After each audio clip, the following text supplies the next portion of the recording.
नमस्कार, Balaji online classes में आप सभी का हार्दिक स्वागत, अभिनंदन। विद्यार्थियों, आज हम क्लास 10वीं के गणित के कुछ मोस्ट इंपोर्टेंट क्वेश्चन करेंगे जो हमारी वर्षों 30 जून को होने वाली परीक्षा है उसके लिए अति महत्वपूर्ण प्रश्न होंगे और काफी बार ऐसे प्रश्न पूछे जाते हैं।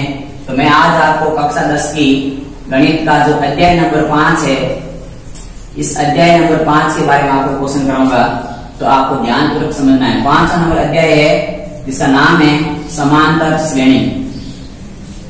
समांतर श्रेणी। तो समांतर श्रेणी में मैं आपको बेसिक क्वेश्चन से शुरू करूंगा और इसके जो भी सारे क्वेश्चन है, सारे के सारे क्वेश्चन हम इंपोर्टेंट क्वेश्चन हल करेंगे। तो सबसे पहला क्वेश्चन आता है, पहला क्वेश्चन हमारे सामने आता है कि समांतर श्रेणी दी होती है किसी भी, जैसे दे रही समांतर श्रेणी 2, 4, 2, 4, 6, 8 डैश डैश डैश के अगले 4 पद ज्ञात करो। अगले 4 पद, यानी कि इस प्रकार श्रेणी दे रखी है और अपने को इसमें अगले 4 पद ज्ञात करने हैं। तो कैसे करेंगे 4 पद ज्ञात? देखो, सबसे पहले हमें श्रेणी का पहला पद कितना दे रखा है? पहला पद दे रखा है हमें 2, यानी कि हमें a का मान दे रखा है 2। दूसरा पद दे रखा है हमें 4, यानी a1 का मान 2 है और दूसरा पद हमें दे रखा है, वो दे रखा है 4। अब हमारे पास इस प्रकार तीसरा पद क्या दे रखा है? a3 का मान। तो a3 का मान दे रखा है 6। हमें ज्ञात करना है d। तो d हम कैसे ज्ञात करते हैं? d ज्ञात करने का सूत्र होता है दूसरा पद माइनस पहला पद, तीसरा पद माइनस दूसरा पद। यानी कि आप दूसरे पद में से पहला पद घटा दो, तो 4 में से 2 घटाओगे तो रहेंगे 2। इसी प्रकार तीसरे पद में से दूसरा घटाओगे तो तीसरा है 6 में से आप 4 घटाओगे तो आपके पास आएंगे 2। यानी कि b का मान हर बार बराबर आ रहा है, b का मान आ गया 2। अब हमारे को समांतर श्रेणी बनानी है। तो समांतर श्रेणी का सूत्र होता है, समांतर श्रेणी का वो होता है a1 a plus d, a plus 2d, a plus 3d, a plus 4d, a plus 5d, a plus 6d, a plus 7d। इस प्रकार से आगे श्रेणी की ज्ञात चलती रहती है। अब हमारे पास में 1, 2, 3, 4 पद दे रखे हैं, पहला, दूसरा, तीसरा, चौथा, यहाँ तक पद दे रखे हैं। हमें ज्ञात करना है 5वां पद ज्ञात करना है। तो हमारे को 5वां पद a5 ज्ञात करना है, जिसका सूत्र होता है a प्लस 4d। फिर हमें छठा पद ज्ञात करना है, इसका सूत्र हो जाएगा a प्लस 5d। और फिर हमें 7वां पद ज्ञात करना है, तो हो जाएगा a प्लस 6d।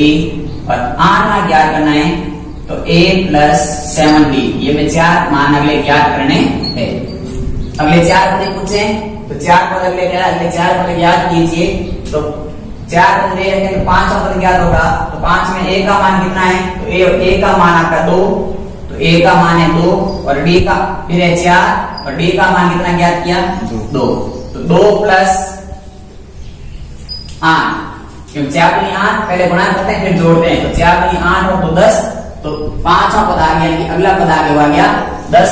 उसके बाद में वापस a का मान 2, 5, b का मान 2, तो 5 दूनी 10 और 2 प्लस 10 बराबर 12, यानी कि ये आ गया अगला पद। इसी प्रकार ये करेंगे तो 2 प्लस 6 गुणा 2, 6 दूनी 12, 2 14, तो 2 प्लस 12 बराबर 14। इसी प्रकार अगला चौथा पद हो जाएगा 2 प्लस, यानी कि 8वां पद 2 प्लस 7 गुणा 2, 7 दूनी 14, 2 16, यानी 2 प्लस 14 बराबर 16। तो इस प्रकार इस श्रेणी के अगले 4 पद आगे 10, 12, 14, 16। तो अपना अगला क्वेश्चन इंपोर्टेंट क्वेश्चन है कि समांतर श्रेणी का श्रेणी है 10, 7, 4 डैश डैश डैश। इसका अपने को कौन सा पद ज्ञात करना है? 23वां पद ज्ञात करना है। तो सबसे पहले इस प्रकार के प्रश्न को हल करने के लिए हमें a का मान ज्ञात होना चाहिए। तो a का मान आ गया हमारे पास कितना आ गया 10, डी का मान कितना आएगा, तो डी का मान ज्ञात करते हैं, तो डी का मान होता है a2 माइनस a1, यानी दूसरे पद में से पहला पद घटा देते हैं, तो दूसरा पद कितना है, तो दूसरा पद है 7, पहला पद कितना है 10, तो हमारे पास b का मान आ गया -3, a का मान आ गया 10 और d का मान आ गया -3। इसी प्रकार आप 4 में से 7 घटाओगे तो भी आपके पास -3 ही आएंगे। अब हमारे को पद कौन सा ज्ञात करना है, 30वां पद ज्ञात करने की, a30 ज्ञात करना है, तो a30 ज्ञात करने का सूत्र होता है a plus n minus an पद ज्ञात करना है, a भी सूत्र होता है n पद ज्ञात करना है, तो an बराबर होता है a plus n minus 1 into d। तो हमारे को ज्ञात करना है a30, तो n का मान 30 दे रखा है, तो सूत्र रहेगा a प्लस 30 माइनस 1 d, तो यहां से रहेगा a प्लस 29 d। अब यहाँ पर देखो a और d के मान रख देते हैं, तो a और d के मान रखते हैं, a का मान कितना 10 का 10 प्लस 29 का 29 और d का मान माइनस का 3, तो माइनस का 3। अब अपने को पहले क्या करना है, 29 और -3 का गुणा करते हैं, कितना आएगा, तो गुणा करना है, आप गुणा करके शेयर कर सकते हो, 29 को 3 से गुणा कर दोगे तो आ जाएगा 9 3 5 7 8 2 3 में 6 और 2 8, उत्तर आएगा ये माइनस का 87, तो उत्तर आ गया आपका 10 माइनस 87, और 10 में से 87 घटा देंगे तो आपके सामने उत्तर आ जाएगा, कितना आएगा माइनस का 77, ये आ गया आपका 30वां पद। तो आपके इस प्रकार से 30वां पद आ गया, वो आ गया माइनस का 77, यानी कि अपने को क्या ज्ञात करना पड़ा, a ज्ञात करना पड़ा, d ज्ञात करना पड़ा, फिर हमारे लिए सूत्र याद रखना होता है, कोई भी चीज का कितना भी nवां पद ज्ञात करना है, समांतर श्रेणी का ये सूत्र होता है, n का मान 30वां ज्ञात करना, 30 करेंगे, 40 करना 40 कर देंगे, 50 कर देंगे, जितना n यहाँ रखेंगे उतना यहाँ रखना है, और a और d के मान रख के गुणा भाग करने हैं, ठीक है। तो ये था अपना इंपोर्टेंट क्वेश्चन। तो अपने पास में इंपोर्टेंट क्वेश्चन है अगला, वो है कि समांतर श्रेणी 3, 15, 27, 39 का कौन सा पद होगा, वो 639 होगा। यानी कि अब इस प्रश्न में हमें ये दे रखा है, क्या पूछा है, हमें पूछे पदों की संख्या पूछी है, कितने पद है या पूछे कौन सा पद है।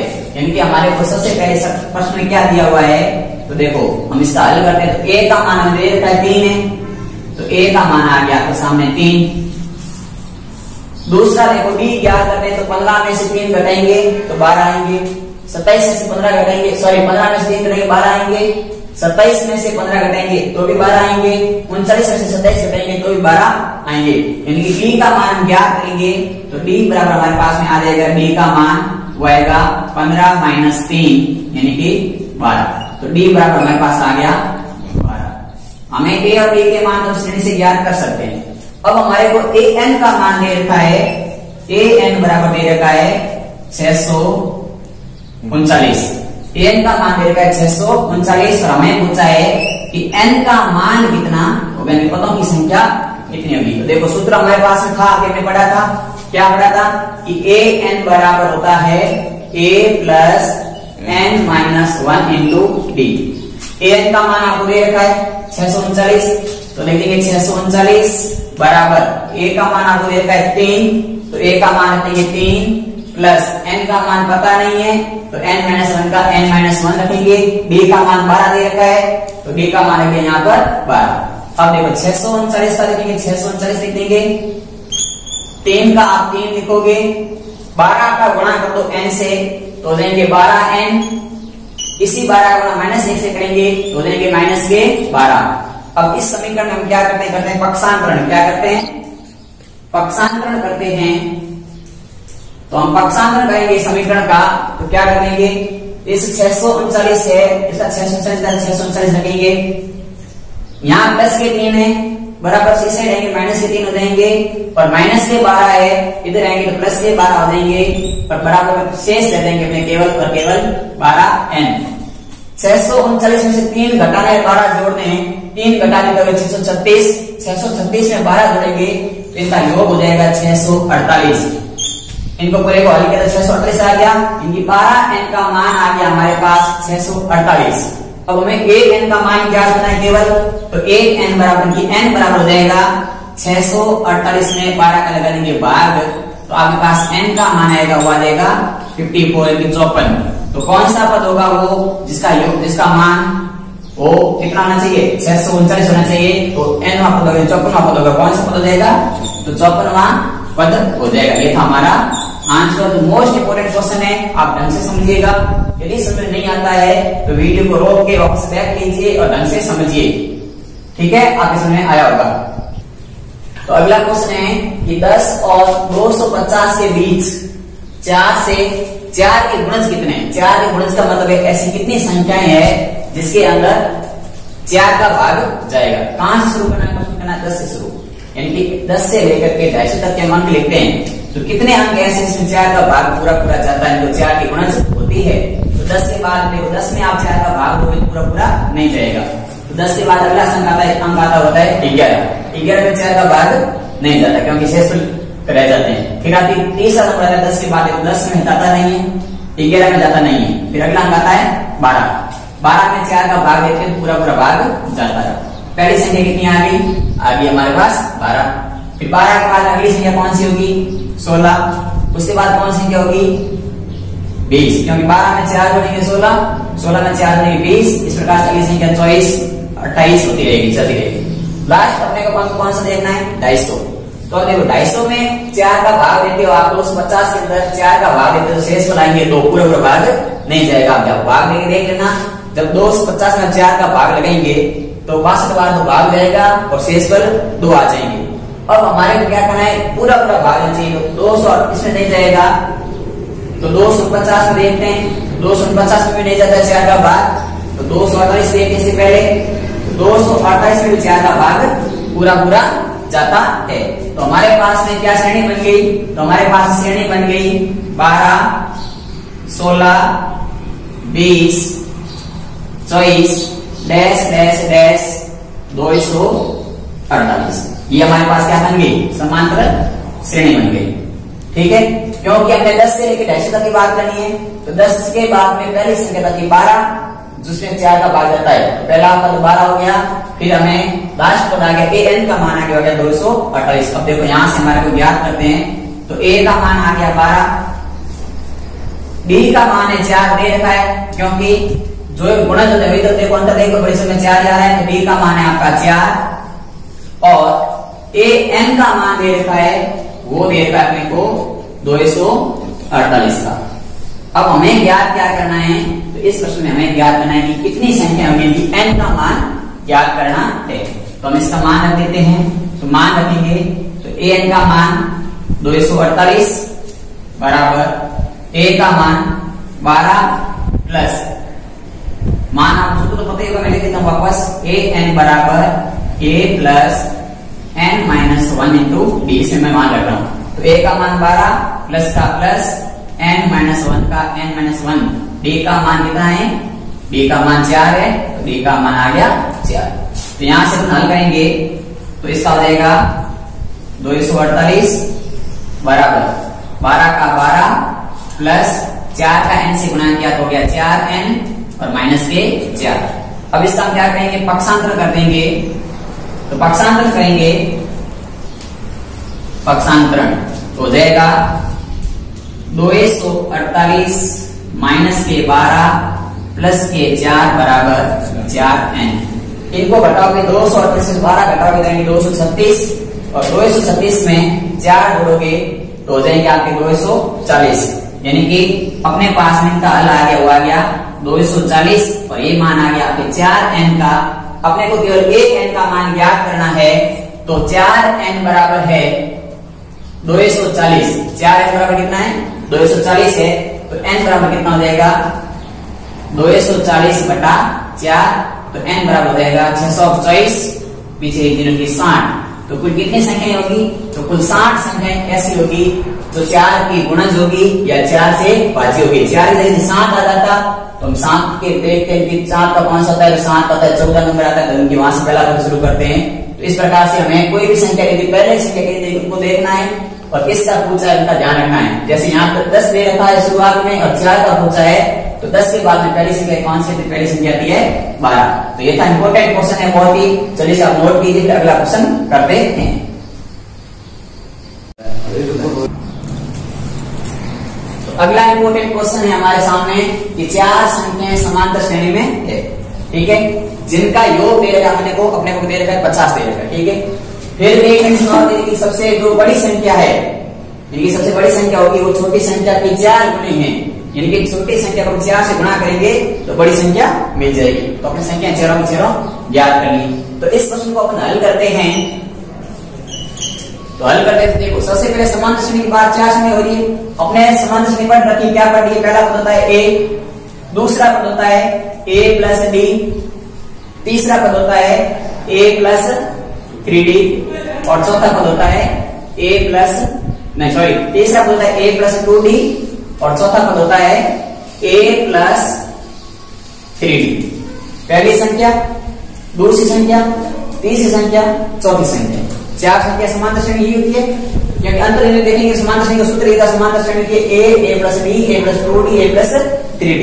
अब क्या होता है, अपने को देखो पहली लाइन में पढ़ते हैं 4 संख्याएं समांतर श्रेणी में होगी हमारी, जिनका योग 50 है, मतलब इन चारों का योग हमें 50 दे रखा है।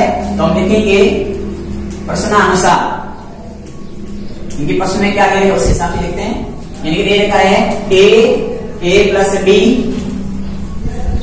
Plus a plus 2d plus a plus 3d, इनका योग दे रखा है हमें 50 दे रखा है। चारों का योग कितना दे रखा है? 50 दे रखा, प्रश्न दे रखा है। अब देखो पहले देखो a कितना है, 1a, 2a, 3a, 4a है, 4a के सामने तो लिख दिया 4a। फिर d कितने, 1d, 1 और 2, 3d, 3 और 3, 6d, यानी 4a प्लस 6d बराबर कितना आ गया? 50। समीकरण नाम दे दिया इसको 1, क्योंकि हमें a और d के मान पता नहीं। अब देखो दूसरी कंडीशन के लिए क्या दे रखी है, दूसरी बार, तो वापस लिखेंगे प्रश्नानुसार। दूसरी बार प्रश्न में दे रखा है कि बड़ी संख्या छोटी संख्या की 4 गुनी है, मतलब छोटी संख्या है a, छोटी संख्या a है तो a का 4 गुना बराबर बड़ी संख्या आएगी। बड़ी संख्या क्या है? a प्लस 3d, यही है बड़ी संख्या।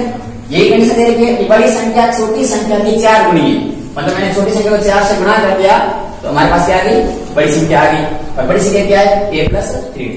अब इसको अपन हल करते हैं तो ये हो गया और a पे जब जाओ तो माइनस हो जाएगा, ये बराबर कितना रहेगा यहाँ पर 3d रहेंगे, क्योंकि ये a प्लस का था, पार्शियल के बराबर आया तो माइनस हो गए।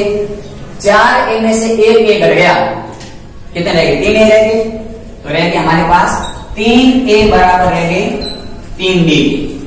3a बराबर किसके रह गए? 3d के रह गए, तो 3 से 3 कट जाएगा तो a बराबर कितना रह गया? a बराबर रह गया d के। समीकरण नंबर 2। अब यहां पर समीकरण नंबर a में या तो मैं a की जगह d रख दूं या d की जगह a रख दूं, तो मेरे को एक मान प्राप्त हो जाएगा। तो मैं समीकरण नंबर लिखते हैं, समीकरण 1 और 2 से, समीकरण 1 व 2 से, तो मैं लिख देगा 4a प्लस d की जगह भी a रख देते हैं तो 6a बराबर 4a प्लस 6a बराबर 50 हो गए। 4a और 6 कितने हो गए? टोटल 10a, तो 10a बराबर आ गए 50। 10a बराबर कितने आ गए? 50 आ गए। तो a का मान कितना आ गया? तो a बराबर आ गया 5, क्योंकि 10/5 करेंगे, a बराबर 50/10, यानी कि कितना आ गया? 5 आ गया। a का मान 5 आएगा, d का मान भी 5 आएगा, क्योंकि यहाँ a का मान रखेंगे 5 आएगा। तो इसी प्रकार हो जाएगा हमारा d बराबर कितना आ गया? 5। a का मान 5 और d का मान 5 आ गया, ये मान आप इस सूत्र में रख दो यहाँ पर चारों की जगह पर। तो a का मान पहला 5 है, तो पहला मान आ जाएगा वो आ जाएगा 5। दूसरा मान है a प्लस d, इनकी 5 और d का मान भी 5, इनकी 5 प्लस 5। तीसरा मान है a प्लस 2d, तो a प्लस 2d की जगह 5 प्लस 2 गुणा 5, और चौथा मान है a प्लस 3d, तो 5 प्लस 3 गुणा 5, तो कितने आ जाएंगे? 5 10, 15, 20, क्योंकि इसका मान रहेगा 5, 5, 5, 10, 5 में 10 और 5 15, 5 3 15, 5 20, इनके 4 मान आ गए। ये आ गया हमारे पास चारों संख्याएं आ गई जो हमें याद करनी थी। ये हमारा आ गया आंसर। अब देखो इसी में आपको जांच बता देता हूं, चारों का योग करके देख लो आप। 50 आ रहा है, पहली संख्या को 4 से गुणा करो, आ रही चौथी संख्या 20, ये था हमारा आंसर। तो जल्दी से आप इसको नोट कर लीजिए, फिर हम अगला क्वेश्चन करते हैं।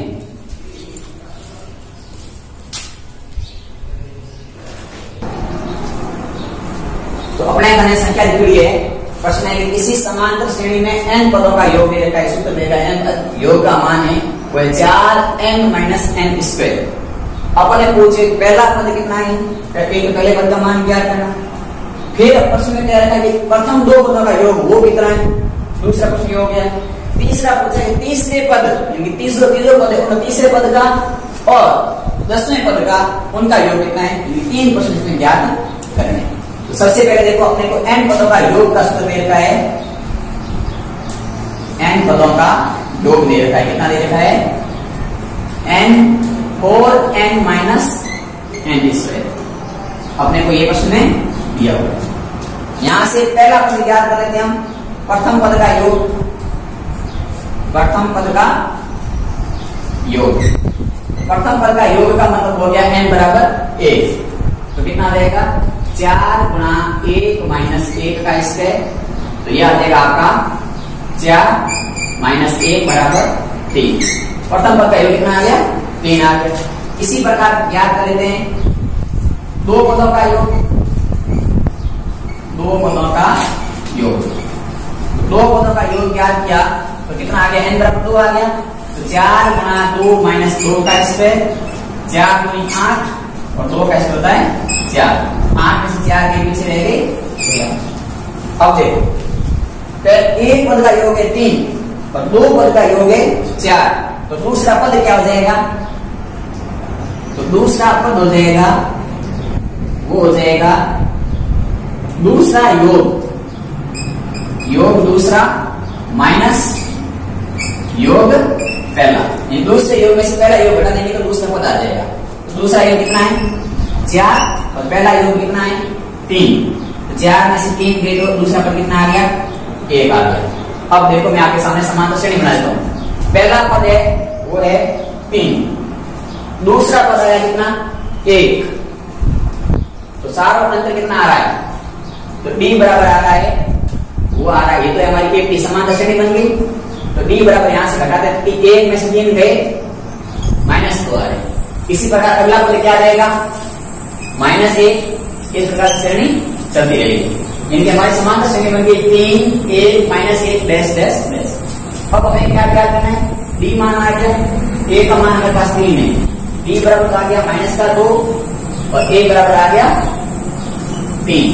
अब हमें क्या क्या करना है, ये तो पूछा पहला पद क्या होगा, तो पहले पद का सूत्र आ गया, पहला पद आ गया ये आपका, एक आंसर 0 हो गया। दो पदों का योग, तो दो पदों का योग कहां रहा, दो पदों का योग ये रहा हमारा, दो पदों का योग कितना आ गया 4। दूसरा आंसर आ गया ये, 2 आंसर ज्ञात होंगे। अब हमें ये ज्ञात करना है कि तीसरा पद और 10वां पद। तो तीसरा पद कितना है, तो तीसरा पद तो है -1। तीसरा पद कितना आ गया, -1 आ गया। अब हमें क्या करना है, 10वां पद। क्या क्या करना है, 10वां पद क्या करना है। 10वें पद का मान होता है, वो होता है an बराबर a plus n - 1 into d।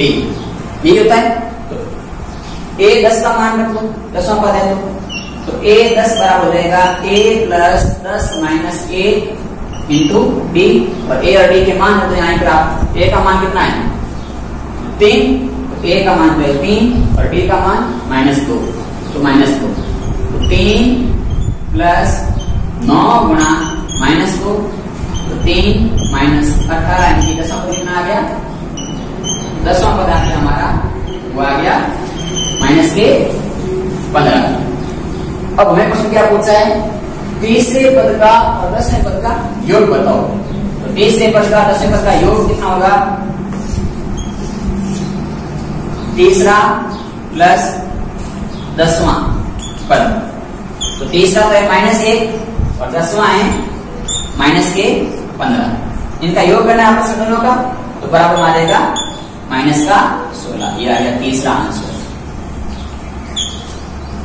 ठीक है, तो आपको इस क्वेश्चन को जल्दी से देख लो, उसके बाद हम अगला क्वेश्चन करते हैं। यदि समझ में नहीं आया ना तो कुछ बात कोई बात नहीं, आप वीडियो को पीछे कीजिए और उसको वापस देखिएगा, आपको जरूर समझ में आ जाएगा।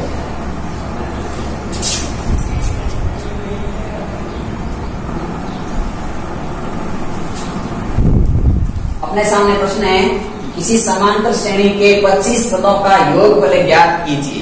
यानी अपने 25 पदों के जोड़ बतानी है, जिसका कोई पद है nवां पद। nवें पद का मान है 3 + 4n। यानी हमारे को क्या दिया हुआ है, nवां पद दिया हुआ है, nवां पद। तो nवें पद का मान दे रखा है an = 3 + 4n। ठीक है, यहां से पहला पद ज्ञात कर सकते हैं। तो प्रथम पद क्या हो जाएगा, प्रथम पद ज्ञात करना लिख देंगे n = 1। पहले पद n का मान 1 होता है, तो यहां से हमारा बन जाएगा a1 = 3 + 4 × 1। n का मान 1 कर दिया, तो यहां से हमारे पास कितना मान आ गया, 1 पहले पद का 3, 4 × 1 और 4 × 4, 4 और 3 जोड़ दो 7। तो a का मान कितना आ गया, पहला पद आ गया हमारे पास 7 आ गया। ठीक है, पहला पद 1 तो a होता है। फिर हम क्या करते हैं, दूसरा पद, दूसरा पद। तो दूसरे पद के लिए क्या जाएगा, n = 2 हो जाएगा। तो n = 2 हो जाएगा, तो यहां क्या लिखेंगे a2। तो a2 बराबर क्या आ गया, 3 + 4 × 2। अब 4 को 2 से गुणा करो, 8 में 3 जोड़ो, 11। तो 8 में 3 जोड़ दी तो हमारे पास में a + b, दूसरा पद आ गया 11। या ऐसे भी लिख सकते हैं a1 और a2 आ गया हमारे पास, दूसरा पद आ गया 11। इसी प्रकार एक और ज्ञात करो, 3 पद ज्ञात करने के बाद आप श्रेणी ज्ञात कर सकते हैं। तो तीसरा पद ज्ञात करो, तो तीसरा पद हो जाएगा n = 3 a3 का मतलब है 3 + 4 × 3। 4 को 3 से गुणा करोगे 12 में 3 जोड़ोगे 15। तो a3 का मान कितना आ गया, a3 का मान आ गया 15। तो हमारे पास देखो 3 का पद आ गए, श्रेणी बन गई, a3 का मान आ गया समांतर श्रेणी बराबर 7, 11, 15। अब देखो यहां से a का मान तो आ गया 7। अब b ज्ञात करना है, तो b कैसा आएगा, देखो यहां हम ज्ञात करते हैं b बराबर दूसरा पद माइनस पहला पद। b क्या करने का तरीका, दूसरे में से पहला घटाओ, तीसरे में से दूसरा घटाओ। तो दूसरे में से पहला घटाएंगे मतलब 11 में से 7 घटा दो, तो d का मान कितना आ गया, 4 आ गया। d बराबर कितना आ गया, तो d बराबर आ गया हमारे पास 4 आ गया। कितना आ गया, 4। a का मान कितना आ गया 7, d का मान कितना आ गया 4 आ गया। अब हमें पूछा है 25 पदों का योगफल, यानी कि S25। SN का सूत्र लगाते हैं, योगफल का सूत्र होता है SN = n/2 कोष्ठक 2a + n - 1 × d। 2a + n - 1 × d। तो यहां से मान रख देते हैं, तो हमारे पास मान आ जाएगा S25। n का मान 25 है, तो S25 = 25/2 कोष्ठक 2 गुणा a का मान कितना है 7 a का मान, तो 7 तो 1 × 7 प्लस 25 - 1 n - 1 25 बनेगी 24, सीधा मैंने दिया 24 लिख दिया सीधा। और d का मान कितना है 4, तो d का मान लिख दिया 4। समझ में आ गया यहां तक। अब 25/2 का लिख दो, 25/2 लेने दो, अभी इनको हल कर दो। 7 × 14 और 24 चौके 416 का 6 80 8 और 9, यानी 24 हो गया 96। 96 + 7 × 14 तो कितने रहेंगे 110। इन जगह वैल्यू कितना होगा 110 हो जाएगा। तो आपके पास मान आ गया 25/2 गुणा 110। 110 2 से कट देंगे 55 बार, तो उत्तर आ जाएगा 25 गुणा 55, 25 पंजे 125 हासिल 12, और 25 पंजे 125 और 12 137। तो योग आ गया 1375 25 पदों का योग आ गया। ठीक है, ये हो गया हमारे 25 पदों का योग। 25 का मान रख दिया, ए का मान 2 है, 2 का मान, ए का मान 7, ये 24 क्यों आए?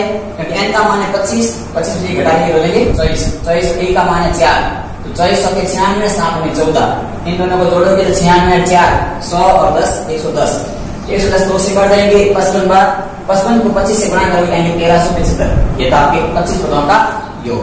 चलिए इसे समझ लीजिए और नोट कीजिए, उसके बाद अगला क्वेश्चन करते हैं। लास्ट क्वेश्चन है जो बहुत इंपॉर्टेंट है।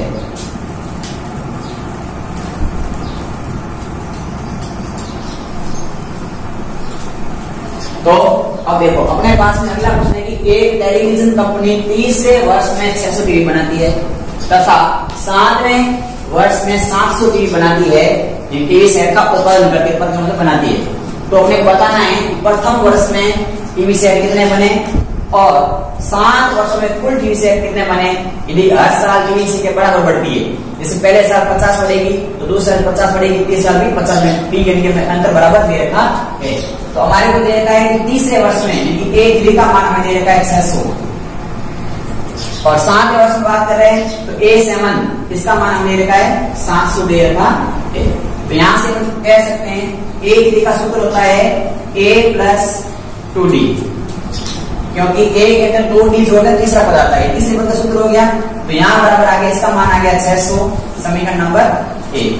यहाँ हम कह सकते हैं A + 6D के 7 पदों का मान, इसका मान आ गया 700, समीकरण नंबर 2। अब हमें समीकरण नंबर 1 और समीकरण नंबर 2 से हम क्या करेंगे, समीकरण 1 में से 2 घटा देते हैं। 1 में से 2 घटाने पर 1 में से 2 घटाते हैं, देखिए पहला पद A + 2D बराबर 600, A + 6D बराबर 700। अब इनमें से क्या करना है, घटाना है। ये माइनस, ये भी माइनस और ये भी माइनस, क्योंकि निशान बदल देंगे। प्लस का A माइनस का A कट गया, प्लस के तो 2D माइनस के 6D, तो माइनस के 4D देंगे। 600 में से 700 देंगे तो माइनस के 100 रह देंगे। यहाँ पर भी माइनस है, यहाँ पर माइनस है, माइनस से माइनस कट जाएगा। 4D का मान 100 आ गया, तो 1D का मान कितना आ जाएगा, तो D बराबर आएगा 100/4। 100/4 का मतलब 25। तो D का मान कितना आ गया हमारे पास, D का मान आ गया 25। अब इस D के मान को आप समीकरण नंबर 1 में रख लो। D के मान को क्या करेंगे हम, इस D के मान को, कौन से, ये वाला D का मान है, इसको नंबर 1 में रखते हैं। तो लिखेंगे D का मान 1 में रखने पर, तो यहां लिखेंगे A + 2 × 25, A + 2 × 25 बराबर है 600 के, बराबर 600 लिखेंगे। तो यहां से देखो कि हमारे पास में यहां से मान आ गया A + 50 बराबर 600। इसका अगर यहाँ पक्षांतर कर दो तो क्या आ जाएगा, तो आ जाएगा A बराबर 600 - 50। अब 600 में से 50 घटा दोगे तो A का मान कितना आ गया, 550। और A क्या है आपको पता है, A हमारा है पहला वर्ष। A क्या है, पहला वर्ष। तो पहले वर्ष में कितनी आ गई कुल टीवियां, 550 टीवी आ गई। एक आंसर हमारा यहाँ आ गया। दूसरा हमें क्या ज्ञात करना है, हमें ज्ञात करना है 7 वर्षों की कुल टीवी का मान। तो 7 वर्षों का कुल टीवी का मान ज्ञात करना है, तो क्या करेंगे हम, S7 ज्ञात करेंगे। तो S7 बराबर हो जाएगा N का मान है तो 7, क्योंकि 7 है, तो 7/2 फिर 2 गुणा 2A। तो 2A का मान कितना आ गया, 550। तो 550 प्लस N - 1, क्योंकि 7 में से 1 घट जाएगा, तो 6 गुणा D यानी कि 25। हमारे पास में आ गया N 7/2, 2 गुणा 550 प्लस 6 गुणा 25, क्योंकि सूत्र होता है SN बराबर N/2 2A plus N - 1 into D. तो इस सूत्र से मैंने मान रखी। तो यहां से देखो 60 बटा 2 का तो 60 बटा 2, 550 को 2 से गुणा करोगे तो आगे आपके 1100 और 6 का गुणा 25 से करोगे तो आएगा आपका 150। इनको जोड़ दोगे तो 60 बटा 2 का 60 बटा 2, 1100 में 150 जोड़ोगे तो आएगा 1250। 1250 2 के पार्ट से कट जाते हैं और कट के कितने आएंगे 625। तो आपका उत्तर आ गया 7 गुणा 625। इनका गुणा कर दोगे तो 7 पंजे 35 का 5, 80 3, 7 गुणे 14, 3 17 का 7, 80 1, 42 1, उल्टी में कितनी बन गई तो 4375 बन गई कुल 7 वर्षों में। ये था दूसरा आंसर। तो कुछ भी नहीं था, हमने पहले क्या किया, ए 3 वाला समीकरण रखा, दोबारा ए 7 का समीकरण रखा, दोनों समीकरणों को पहले में से दूसरे घटा दिया, हमारे पास बी का मान आ गया। बी के मान को जब पहले में रखा तो हमारे पास में ए का मान आ गया। के का मान 550, बी का मान आ गया 25। इसको आप इस सूत्र में मान रख लोगे, एन का मान आपको 7 दे रखा है तो हमारे पास में मान रखेंगे और निकालेंगे तो उल्टी में आगे होगी 4375। यदि आपको वीडियो समझ में आया, यदि आपको मेरा आज का वीडियो पसंद आया है तो जरूर लाइक करना। और आप सभी मित्रों का सहयोग यही रहता है कि आप सभी मित्रों ने सहयोग किया भी है, उनके लिए बहुत बहुत आभार। जितने आप इस वीडियो को ज्यादा से ज्यादा शेयर करेंगे उतना ही आपका सहयोग अमूल्य मेरे लिए रहता रहेगा, क्योंकि हर किसी के सहयोग से ही हमें कोई न कोई सफलता जरूर मिलती है। और मेरे साथ ही भाई लोगों का ऐसा सहयोग मिल रहा है कि मैं बहुत आपके लिए पूरी मेहनत के साथ में हर दिन नया नया कॉन्सेप्ट लेकर के आपके सामने प्रस्तुत होता हूँ। यदि मेरे इस वीडियो में कुछ कमी रह जाती है तो मुझे कमेंट करके बताइएगा इस वीडियो में क्या कमी है। और आप सभी को तहे दिल से आप सभी का बहुत बहुत आभार और धन्यवाद।